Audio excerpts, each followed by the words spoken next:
Hi అండి, ఎలా ఉన్నారు? నేనైతే చాలా బాగున్నాను. Welcome to Raji Surya world.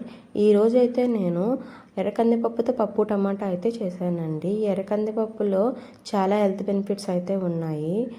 ఈ ఎర్రకందిపప్పు అనేది అన్ని లోకల్ అండ్ సూపర్ మార్కెట్స్లో అయితే దొరుకుతుంది.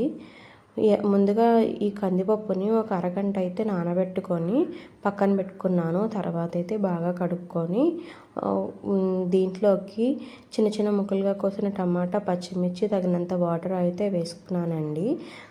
మూత పెట్టుకొని 2 to 3 విజిల్స్ వచ్చే వరకు ఉంచుకున్నాను. తర్వాత స్టవ్ ఆఫ్ చేసుకొని ప్రెజర్ పోయే వరకు ఉంచుకొని ఓపెన్ చేసిన తర్వాత పప్పునైతే బాగా పెట్టుకొని పక్కన పెట్టుకున్నానండి.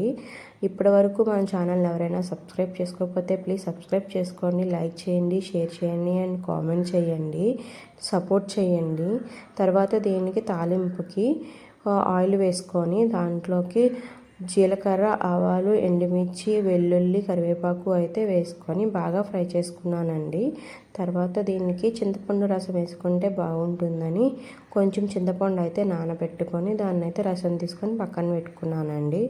దాన్ని పప్పు వేగిన తర్వాత మనమైతే పప్పుని యాడ్ చేసుకొని బాగా కలుపుకొని దాంట్లోకి చింతపండు రసం యాడ్ చేసుకోవాలండి. చింతపండు రసం వేసిన తర్వాత కొంచెం మనం టేస్ట్కి తగినట్టు ఉప్పు, పసుపు అయితే యాడ్ చేసుకొని ఒక 5 to 6 minutes అయితే సిమ్లో ఉంచుకుంటే ఈ చింతపండు రసం అనేది బాగా కుక్ అవుతుందండి.